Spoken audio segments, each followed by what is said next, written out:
is essential reading for seekers of inspiration and spiritual empowerment. This series offers nourishment for those on a path of increased awareness at this challenging time. Inspired by higher sources of wisdom, Chronicles of Hope delivers messages to lift your spirit with a roadmap of hope and guidelines for living a life of expanded consciousness. The guides offer powerful insight for mental, emotional, and spiritual growth at this critical tipping point for humanity. The message is clear. We must change. We have the power to raise our vibrational energy individually and collectively before it's too late. I am Lois Herman, author of the best-selling Chronicles of Hope series and host of the Inspiring Hope radio show at WSMN.live or 95.3 FM. You can find me at loisherman.com or chroniclesofhope.net. Welcome to Inspiring Hope with Lois Herman, a leading expert in professional coaching, clinical hypnosis, and energy clearing. Lois is an award-winning author of Chronicles of Hope. She has decades of experience in advanced hypnosis techniques, has conducted highly effective success coaching programs that have helped clients discover ways to achieve success, empower themselves, their families, as well as holistic practitioners to expand their practices. Get ready to be empowered with your host, Lois Herman. Good morning and welcome to Inspiring Hope. I am your host, Lois Herman, and I'm here to inspire you with positive messages and celebrate amazing people who are making a difference in our world when we focus our thoughts and energies on truth, honesty, and integrity. We create powerful shifts that cause us to be more positive and peaceful. As we lift our energy, we empower everyone around us. If we each do what we can to make small shifts in awareness, we create ripples of hope. Join us as catalysts for positive change for our families, our communities, and our world at large. And I hope you're inspired by today's show. And happy Memorial Day. Let us celebrate all we are grateful for, thanking those who fought for our freedoms, our right to live, love, and prosper. May we be ever mindful of all the amazingly devoted people who gave their hearts to help others. Are we doing what we can to make a difference in our own way? What can we do to support our people now and for our future generations? As we pay attention to the truth being exposed, let's join together to support one another and the many good people who are dedicated to being of service. What can we each do to redesign our world to be more positive, healthy, and hopeful?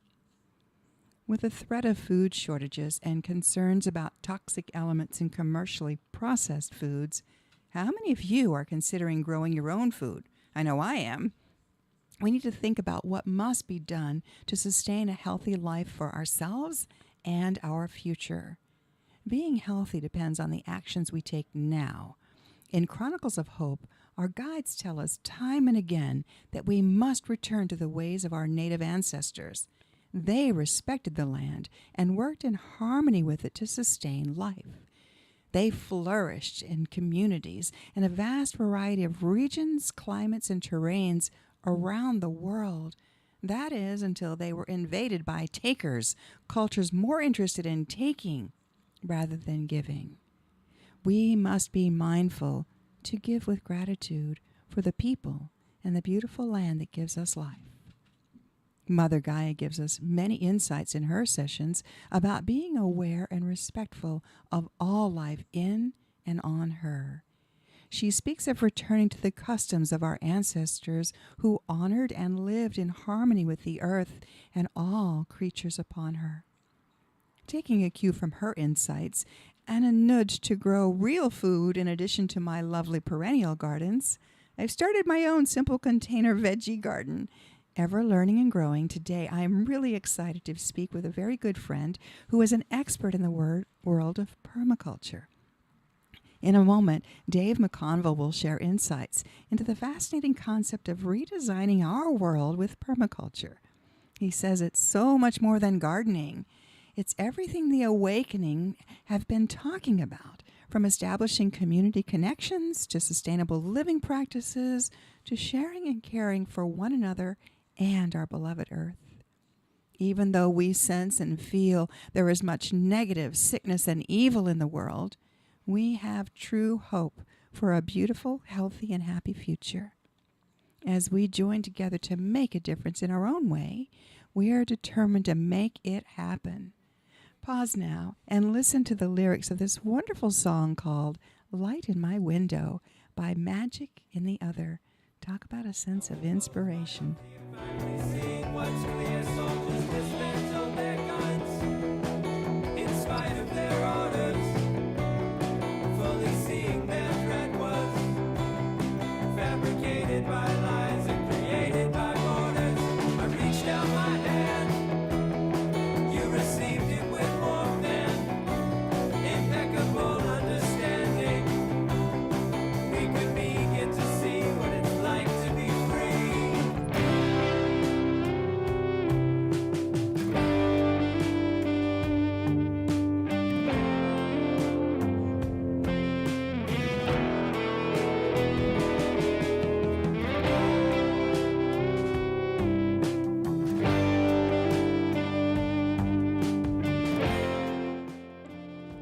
So thanks for that song, Dave. You guys all really should listen to it. The lyrics in it are fabulous.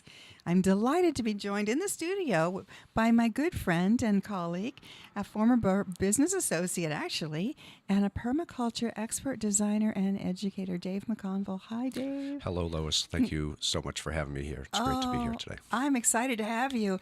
And you and I had a little conversation the other day about what permaculture really is. But what I'd like to know, how in the heck did you get into this? That's a great question. Well, it's miles away from where I started out of college. I was a software engineer, and I was in the high-tech industry for about 14 years and found the work very intellectually challenging, but not very spiritually rewarding. I didn't feel like I was putting my energies towards solving the problems that are facing us as a global situation. So I left high-tech. I actually became a massage therapist, which is where we met at the New Hampshire Health and Wellness Center.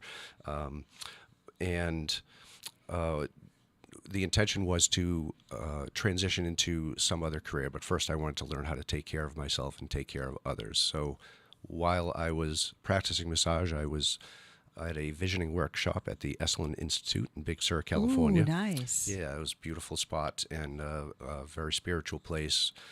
And I was taking a workshop called How to Make a Difference, Creating a Sustainable World, and I was introduced to the concept of permaculture. Wow. And so it was like a 3-hour session just giving the highlights of what it is, and it really resonated with me to my core.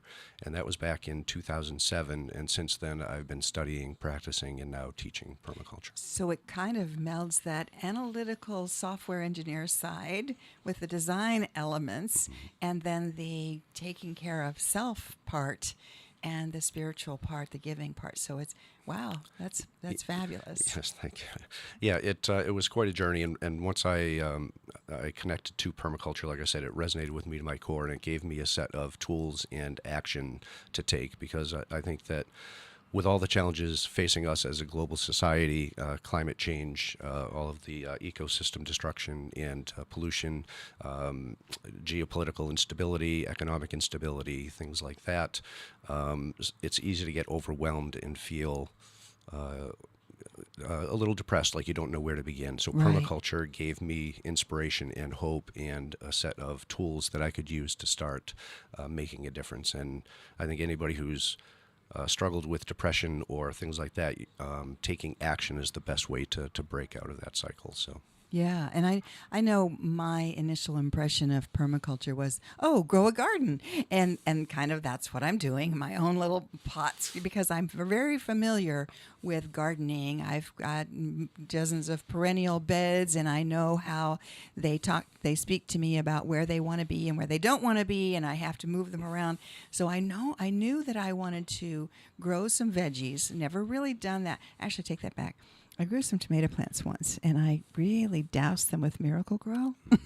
And I had 7-foot tall plants and hardly any tomatoes. So, you have to be aware of what you're doing. So this time, and my husband is an avid, he grew up on a farm. But so here I am with my pots and I'm learning. But I decided I would love to ultimately have a raised bed. But I decided, well, no, let me see what I can grow. And I only want to grow things I want to eat. Like, I don't want to grow zucchini because I don't like zucchini. Yep. So I know it's easy to grow. Rule number one, if you don't eat it, don't grow it. Exactly. So I'm growing them in pots in my back, right outside of my back door where I can monitor them. And my biggest challenge right now is my husband's laughing at me saying, yeah, you're just creating bunny food. We have these cute little bunnies that come up. So I've learned how to use actually, my garden smells sort of like an Italian restaurant because it's garlic, onion, and cayenne pepper, and you spray around. And so far, so good. So far, so good. Yeah. Nice. Yeah. But permaculture is so much more than just growing a garden. Tell us more about it. Yes. Well, it's not uncommon for people to associate permaculture with growing food because that's where its roots started. The word comes from the contraction of permanent agriculture. I see. So it was founded in the 70s by a couple of academics in Australia who were studying the global industrial food system and wondering if they could feed the world's growing population. Right? We don't really talk much about population explosion, but when I was a kid growing up, everybody was talking about it, and we've seen in the last 110 years the world's population has gone from 1.1 billion people to over 8 billion people. So that's a lot of people. Every one of those people need to eat, drink, breathe, clothe themselves, be housed, every day. So anyway, back to the origins of permaculture. So Bill Mollison and David Holmgren were studying the system, and they learned what we found out today, that the industrial food system is a destructive practice. It destroys our topsoil, it pollutes our water, it pollutes our air, and it's very dependent on fossil fuels. So they were seeking a permanent form of agriculture, so they looked at the wisdom of indigenous peoples around the world who, as you said, lived in harmony with nature for thousands of years before the advent of cheap energy in the form of fossil fuels, where we, changed everything. And so they took the indigenous wisdom and they recognized the close relationship that the indigenous peoples had with nature, so they turned to nature as the teacher. And so all of the principles of permaculture are based on observing and interacting with nature, the patterns and processes of nature, and trying to mimic those in our designs to make systems to meet our needs in a more sustainable way. You've just given me goosebumps because that's one of the things that Mother Gaia says. People have stopped listening to her. And in order to sustain life, you've got to pay attention to her because she is the energy of Earth. And if Mama ain't happy, ain't nobody happy. Right, and I think that's one of the issues here. We think that we are separate from nature, but we are not. We are nature. We evolved with nature. Absolutely. Over hundreds of thousands of years, millions of years, the evolutionary process took place for us to be here. And with the advent of cheap energy, we have really tried to create this. We've really created this chasm between us and nature, and so we're very disconnected. We're not listening to her. We're not paying attention to her, and she's very sick, and part of it is, the reason is because of our impact on the planet. Exactly, and we've only been on the planet a blip in her long life. Exactly. And we have to recognize the damage that humanity has done, and that's just this short little pencil tip on the whole, the lifespan of Earth. So we need to turn our patterns, our habits around in order to sustain for our future generations. Absolutely. People are just living for today, and that is wrong.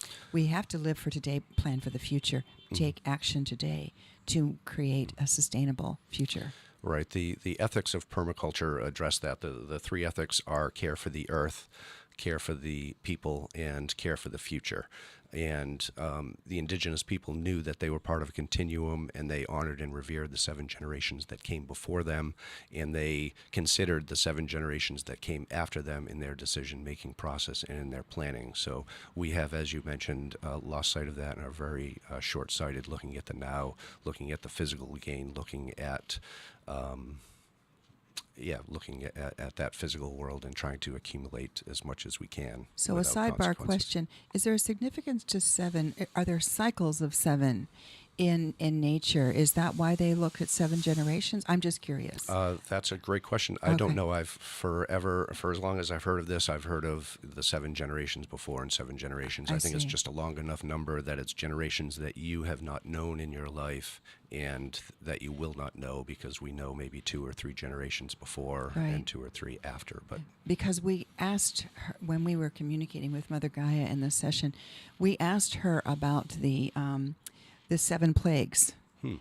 And what was that her? And she says, no, that was just nature. Those were, one led to the other, led to the other, led to the other.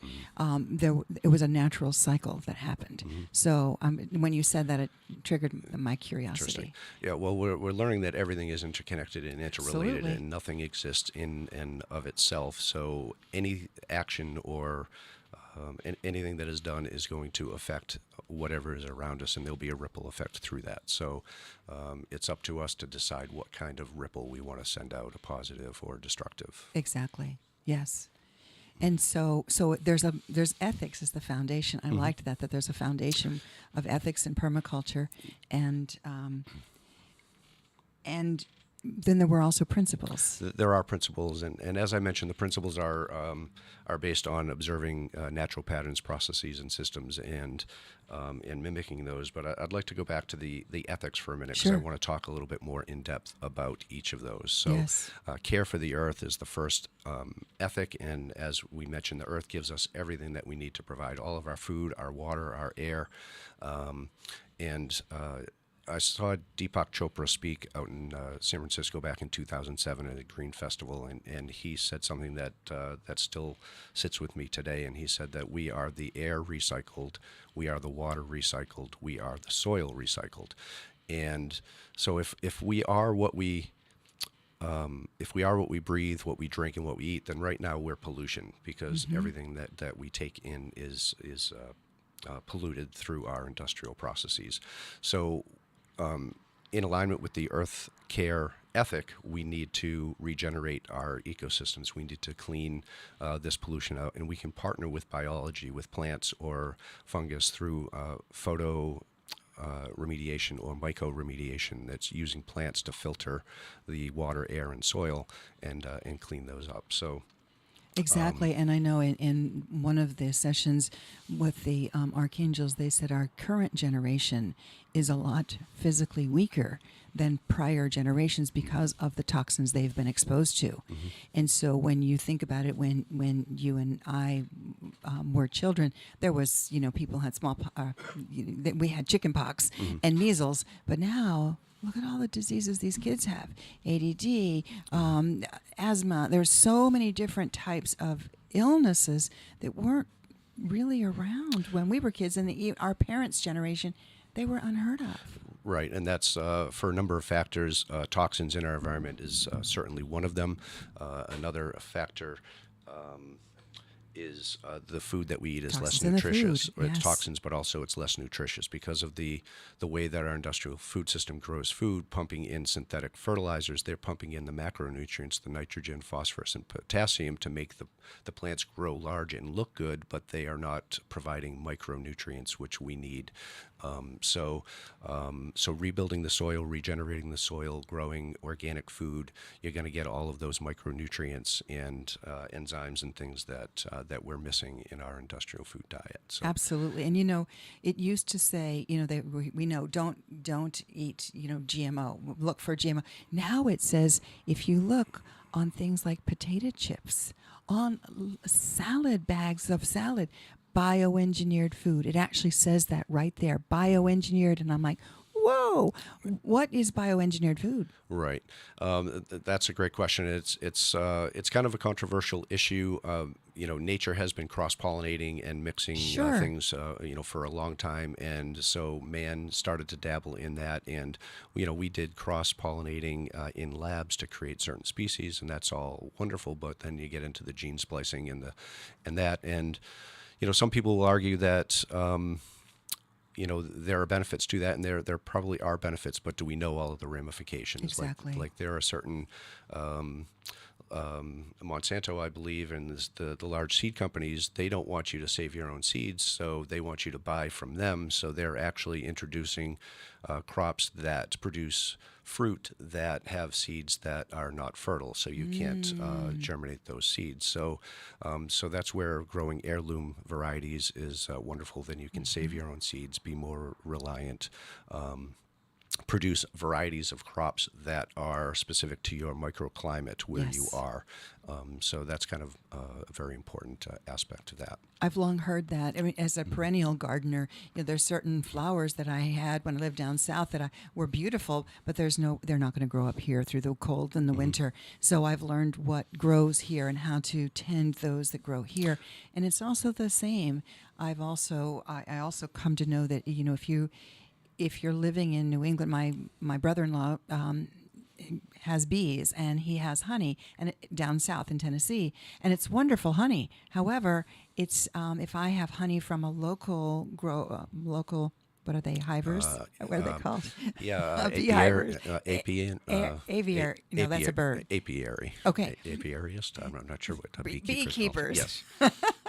If I get local honey, it is going to help me with pollen, with allergies to the pollen in this area, because the bees are gathering pollen from the flowers, and then the honey that they produce is good for us. So I've long heard that we need to eat local to support our local farmers, but also because the foods that we eat in the different seasons are exactly what our body needs in this region right now for health.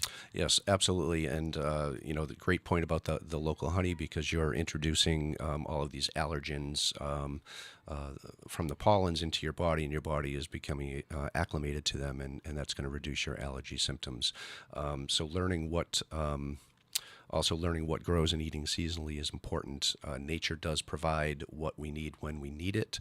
In the spring, a lot of bitter greens are available, and bitter greens are very good for the liver and the cleansing process, which is the springtime is a great time to do that. So eating seasonally is very important. And permaculture recognizes that there's no cookie cutter solution. There's not one solution for everybody. So it recognizes that every climate is different, every region is different, the resources are different. So be it the food that you grow, the materials you use to build, all of these things are different. So permaculture gives you this toolkit of proven strategies, which, if you are in a situation that has been, as someone has come across before, they've applied the strategy and it worked, then you can use that, but it also provides you with a design process to figure out solutions to problems that have not yet been addressed elsewhere. Yeah.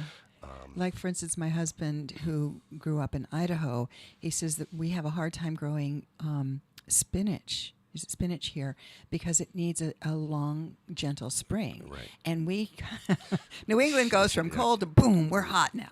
So there's not that long, the spring to grow things in. So it has a hard time. So these are the things, when you start to learn about this, you need to recognize in your region, there are certain things that grow well. And this is why we need to eat what grows well, because that's what our body needs. Yes, and permaculture addresses that with the observe and interact principle, which we want to look at a system before we want to change anything. We want to understand it. We want to understand the problem.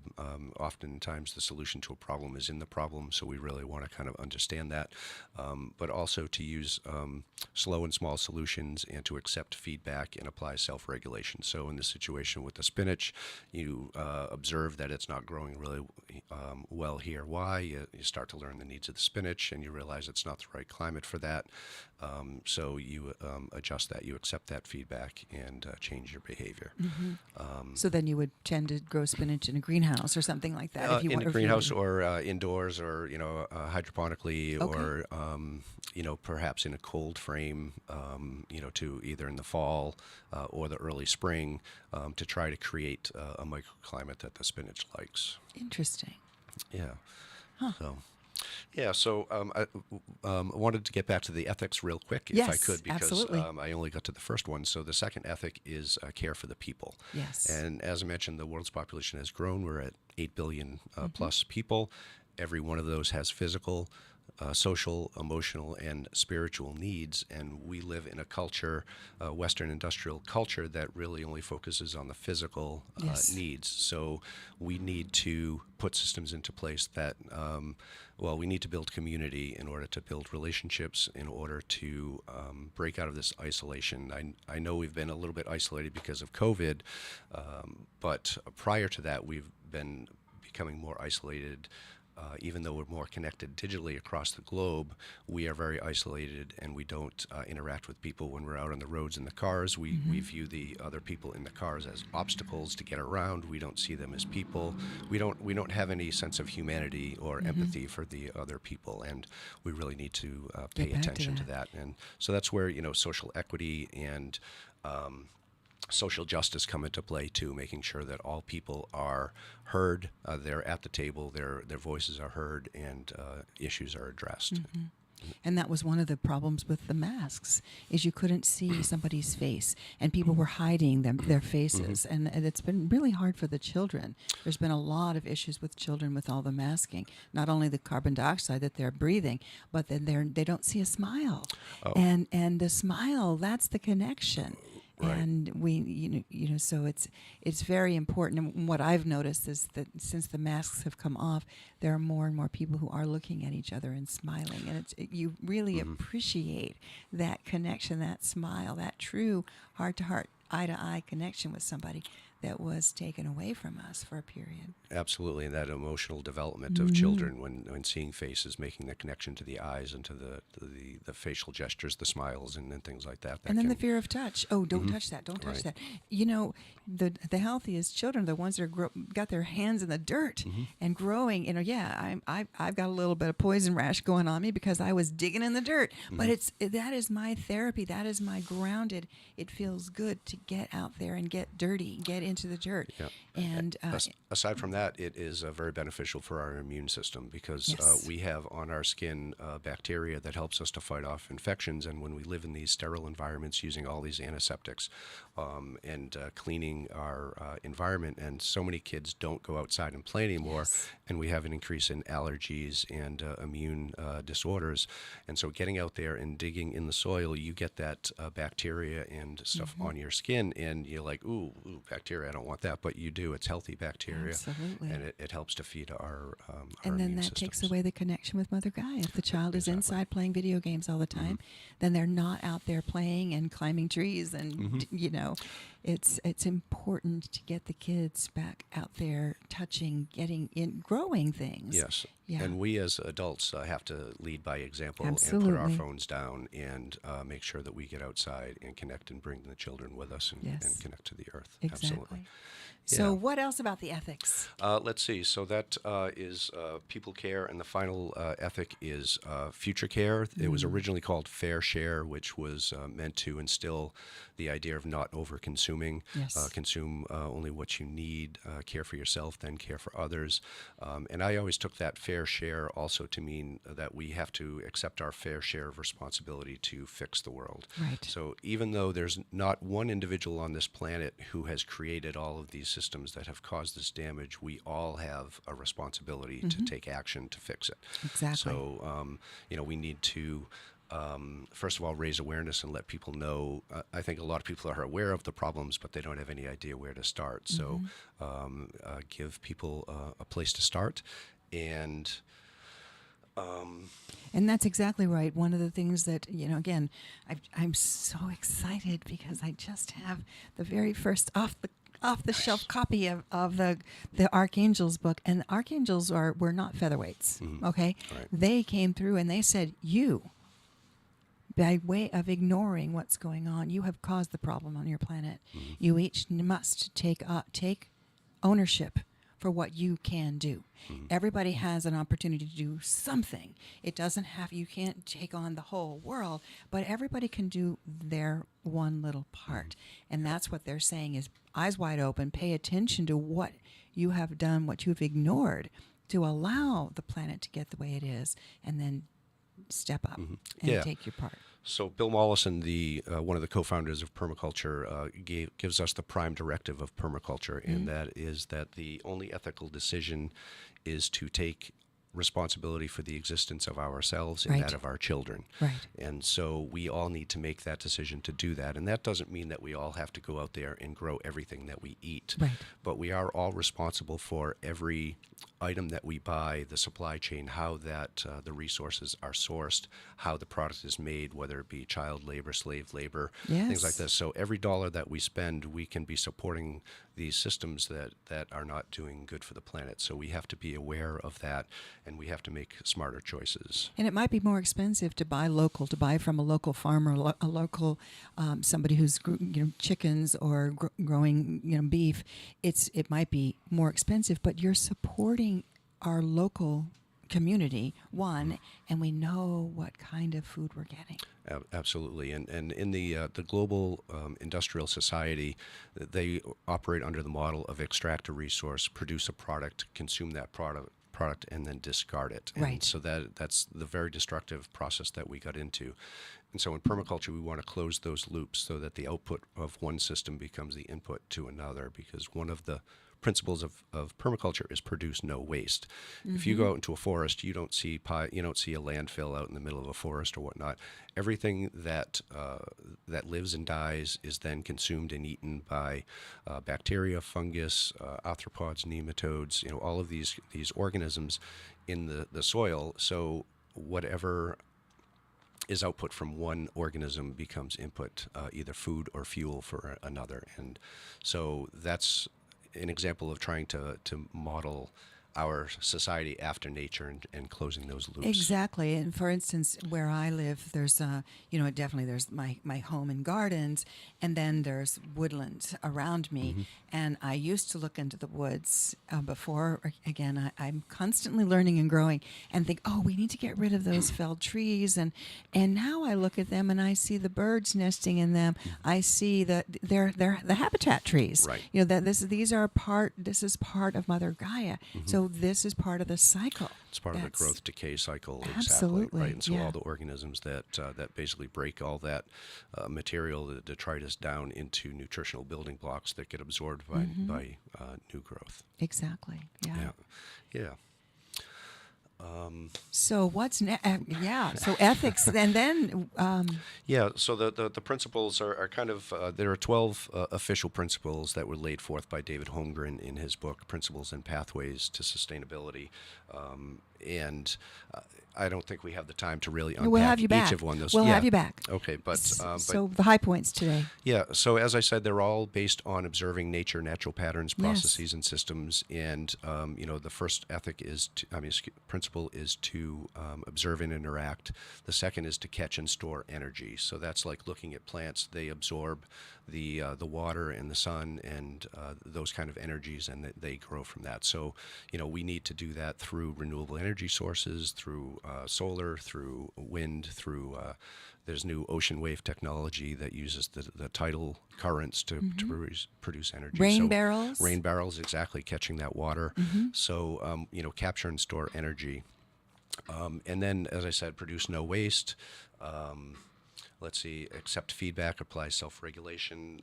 All of these things are based on nature. And one principle that just popped to mind was to value diversity. And so in nature, there are no monocrops. You don't go out into a forest and see all of, one crop. There's a whole number of species all living together in an ecosystem.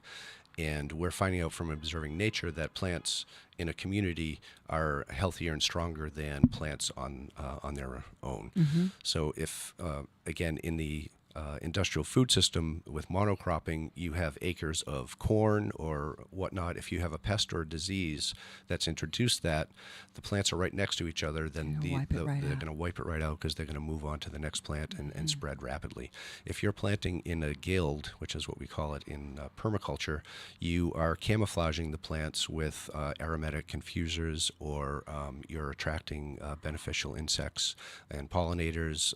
You can repel disease and pest with plants. They can put out hormones that will repel things like everybody has probably heard about planting marigolds with tomatoes. Okay. Because marigolds secrete a hormone that repels a nematode that attacks tomatoes. Interesting. So you can learn all of these little relationships, mutually beneficial symbiotic relationships, and plant in a guild. So I have a question about that. Someone just told me that they stopped growing kale because of some little green worm that would always eat their kale. Yeah, capsulipper. So what should you plant with the kale? Alyssum, sweet alyssum is a good thing to plant with See, here comes kale. the flowers. Yeah, exactly. So So the plant your flowers flowers and your herbs with your vegetables because Interesting. the herbs are going to put off an aroma that are going to confuse the pests. They're not going to be able to smell the plant that they're looking for. And the flowers, like in this case, the alyssum is going to attract a predatory wasp, which will lay its eggs in the caterpillars, and those eggs, as they grow, they will eat and destroy that caterpillar. So you we want shouldn't get rid of all those nasty wasps. no, definitely not. Okay. They have a role, and there are different types of wasps. Sure, Like there yes. are plenty of bees, Yeah. but there are ways to introduce and attract predatory insects that are going to eat the ones that are eating Interesting. your And vegetables. speaking of the guild, you talked about the Three Sisters. Yes. And I have a story about that, but tell them about the Three Sisters. Sure. Yeah, the Three Sisters is a guild that was planted by the indigenous peoples of the Americas, and it consists of corn, beans, and squash. And the reason these work well together is they're mutually beneficial. The corn, first of all, that's the staple crop, calories, but it's a heavy feeder of nitrogen. So if you plant beans with the corn, beans are what is known as a nitrogen-fixing plant. So they take nitrogen from the atmosphere and they partner with some bacteria in the soil to store that nitrogen until the bean plant needs it. So that nitrogen is then available for the corn to grow. Okay. The corn provides the beans with a stalk, so they have something to climb on, and then the squash with its broad leaves create a great ground cover, which help to retain moisture and reduce weeds or volunteers. So you don't have to mulch it. Yes, so, exactly. Yeah, it's not about, we have to have nothing around the corn, nothing around we got to put the artificial poles in the beans. So this was... Yeah, exactly. Yeah, and they found that they produced more food on an acre of land, growing them three together. Interesting. And see, I had heard a story, and I think this was actually at the Manchester Millyard Museum, where there's right there near the Amoskeag Falls. And of course, my first book was The Spirits of Amoskeag, so I really was fascinated by the Amoskeag Indians. And that was a place where they used to gather for spring. In the spring, they would gather, and that was when the salmon ran. And so they would have these big fish fries, and they probably saved or somehow stored some of the salmon, but they would have these big, an event where they would burn the salmon in a circle in a fire. So then the bones from the salmon would be charred in the charcoal of the fire, and in that circle is where they would plant the Three Sisters.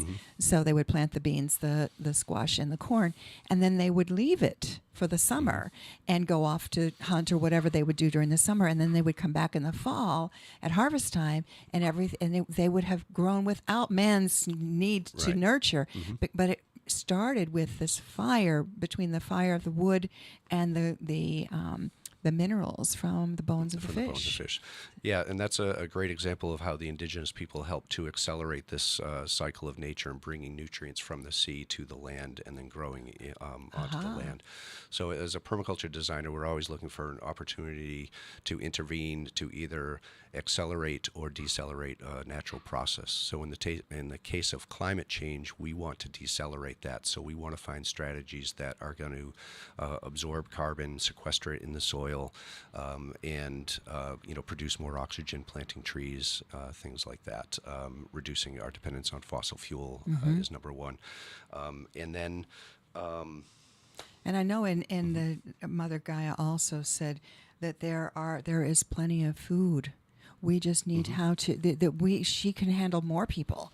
Right. We just need to know how best to use her resources. And she said, mowing down the rainforest, that land was meant to grow rainforest. It was not meant to grow crops. Right. Or beef. And so we have to honor the different lands and what it was meant for. And that rainforest has a specific purpose to give us the oxygen, whatever it is that we need, that's beyond our simple, mow it down and grow, for cattle. Right. And she says, and once it's gone, you can reclaim it. But once you completely destroy it, look at Easter Island. Once you Yeah. completely destroy it, it's gone. You Right. can't bring it back. Yeah, and the rainforests are really the lungs of our planet, right? They Yes. absorb so much carbon dioxide and produce so much oxygen. And so that's a great example of a symbiotic relationship where we expel carbon dioxide and inhale oxygen, and trees do the reverse. So, there should, we need to make sure that we take care of the trees. The trees and the algae Yeah. in the ocean's another one. Yes. Huge. Yeah. I had something I was going to say about something you spoke about. About the Three Sisters and the Well, there was the Three Sisters. I was going to talk about biochar, which is another strategy that we use. what is biochar? Biochar is a strategy to literally char plant debris. So if you have your corn stalks at the end of a growing season or whatnot, you slightly burn them and char them, and by doing so, they will break down more slowly in the soil, and it becomes a way to sequester carbon.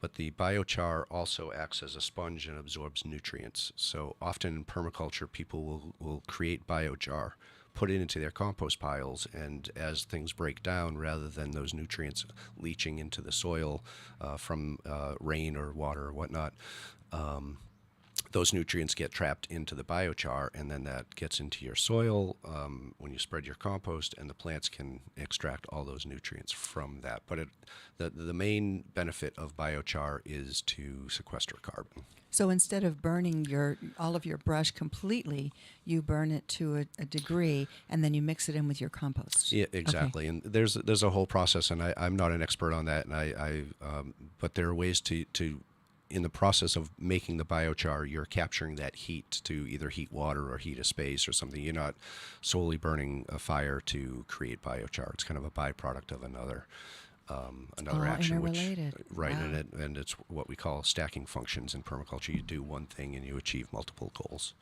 Yeah. Yeah. When you're mindful, and that's the point, is learning and being mindful and being open to I want to use the word experiment, but explore. Say explore. Yes. Learn, explore, and then correct. Mm-hmm. As you were saying, that there's Accept paying feedback. attention, Yep. accept feedback. And that's one of the things that I have learned in my perennial gardening. I used to dig things up and repot them immediately, and then they weren't happy and they'd die or whatever. Mm-hmm. So now what I'll do is in the spring, I tag things that were obviously not happy where they were, or just overgrown, they need to be divided. And I will uproot them and put them in pots. Mm-hmm. And then, so basically they're potted perennials, and I move them around the garden until I find where they tell me where they're happy. Mm-hmm. And then in the fall, when their bloom season is done, then I will plant them. So that's what you're saying is what I'm doing is I'm paying attention. I'm accepting feedback from the plant. Mm-hmm. Not happy there, too hot, Right. too much sun, move it someplace else. Nope, not happy there. It's not enough water. So Right, and in alliance with the observe and interact principle, when, like, say you buy a new piece of property and you're looking to develop that property, in permaculture we say you should observe that property for a full year before Right. you start to make changes, because you want to observe what happens throughout the 4 seasons, especially here in New England. We have that the hard freeze. We want to know where the sun lands, where the water flows, where the wind comes in, and learn all about that, what wildlife might be on the property and be passing through, and understand all of those energies, and decide whether we want to catch and store those energies or whether we need to mitigate them. Like in an urban environment, some of the energies that we might want to mitigate are, views of, like, in a backyard, you might want to, create some privacy screens and things like that. So, that view line is kind of an energy that you want to kind of mitigate or reduce noise or things like that. So. exactly. And if you are in an urban type of environment, you could be growing in a courtyard, a rooftop.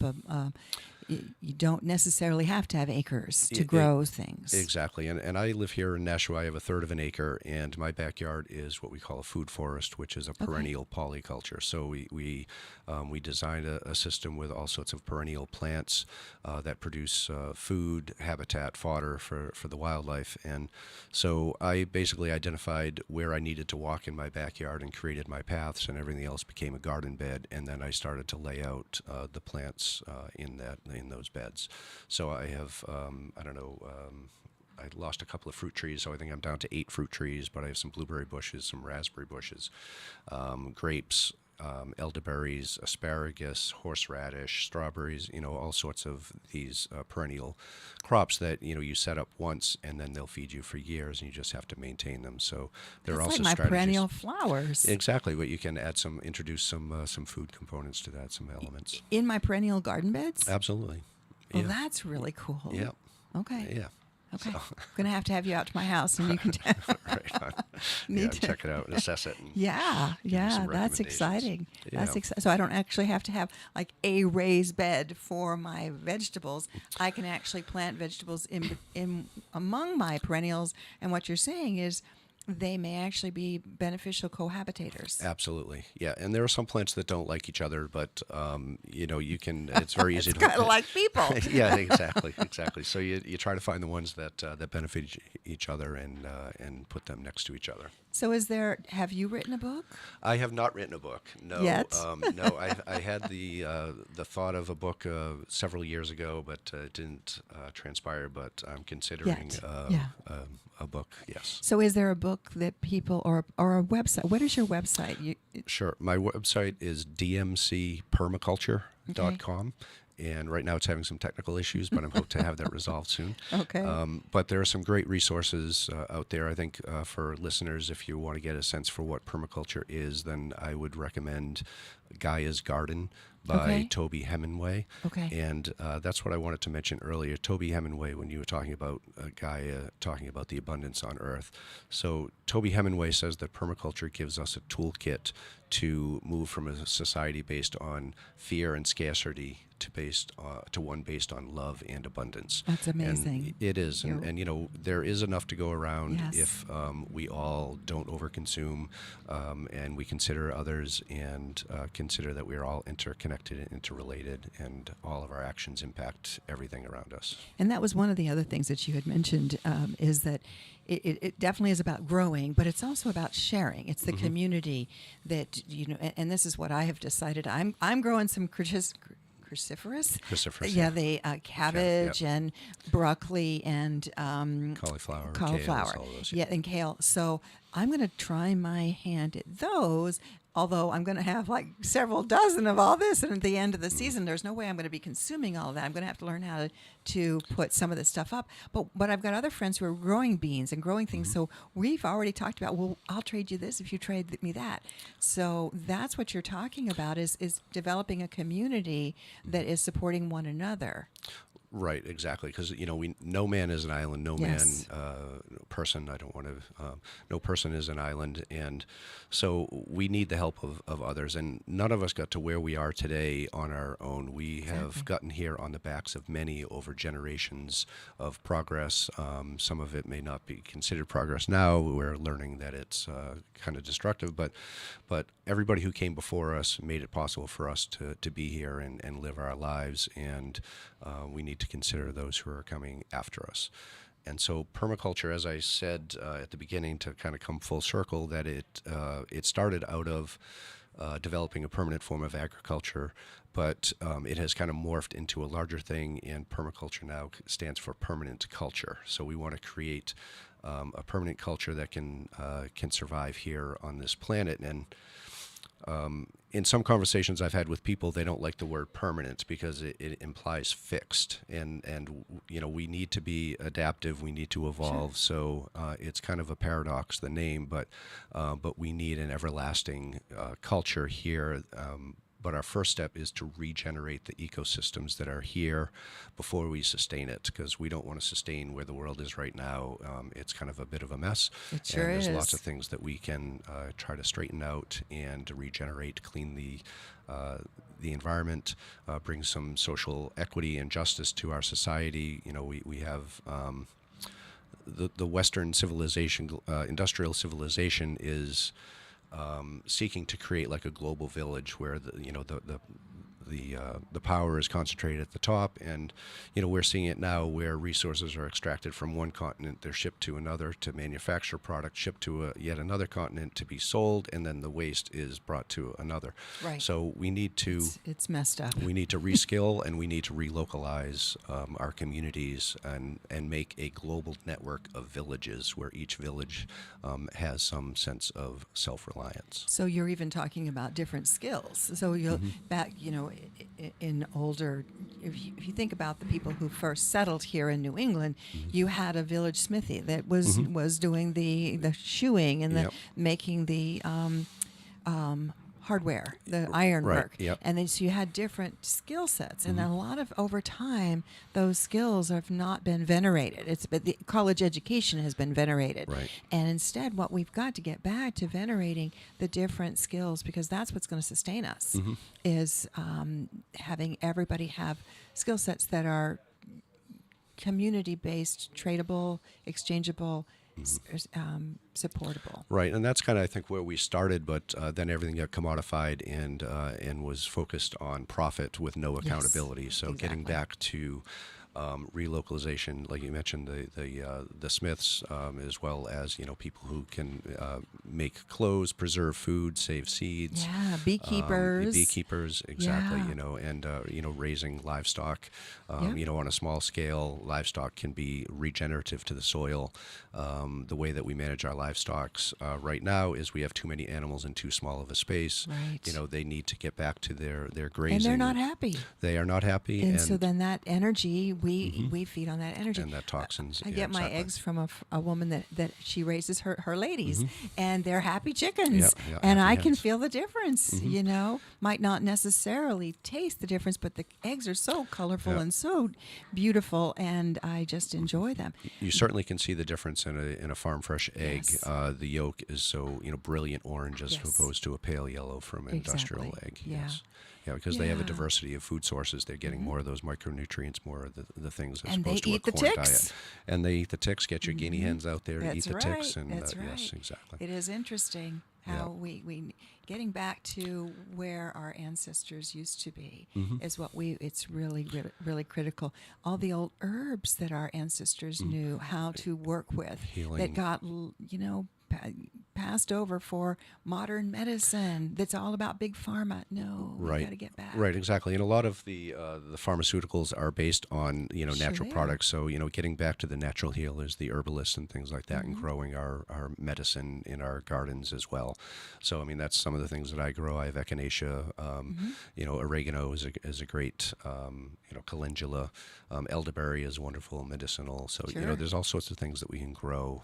Even the dandelions. Dandelions. So I have a little poison ivy going on me here, or poison something that I got. My garden kissed me, and someone has suggested you need to dandelions. So I've been drinking dandelion tea. I've pulled up the few dandelions that I can find that my husband hasn't mowed down, and I need to make a poultice and use the dandelions. And definitely helping. Yep. So dandelion, and I can't remember the name of the Latin name for it, but it translates to the official cure-all is dandelion does. Officialist. I can't recall it. Yeah. So I mean, there's so much of this knowledge that we've lost, and we need to. It's there. To get we back. have to find it again. Yes, and it's in our DNA. It's in our energy. We have that memory. We have to tap into it, and that's the beautiful thing about getting quiet with nature. Things come to us, and then we're like, "Wow, where did that?" That's an intuitive knowing that we have. Right. It's innate in our in our bodies through the generations that came before us who used to live in harmony with nature. Yeah, exactly. So, any last thoughts in this last minute we have? Well, first I want to thank you for having me here today. Thank you, really Dave. great to be here, and I also want to give gratitude to all of my permaculture teachers. And as I said, nobody gets to where they are on their own. There are many that we stand on the backs of, and to all my permaculture teachers, Especially Mother Gaia. Yes, and Mother all her Gaia, plants. Exactly. Yes. Exactly. So, start small. Start being aware of where your food comes from. Start with your food shed. Go to farmers markets. Go join a CSA, community supported agriculture, to support local farmers, and just be aware of the impact that we're having. Wonderful. And look for ways for change. We'll have to have you back on. Thank you, I'd love to. Dave. Thank you, you, Lois. listeners. Until next time, take a moment to look up, stay positive, and be the light in someone's day.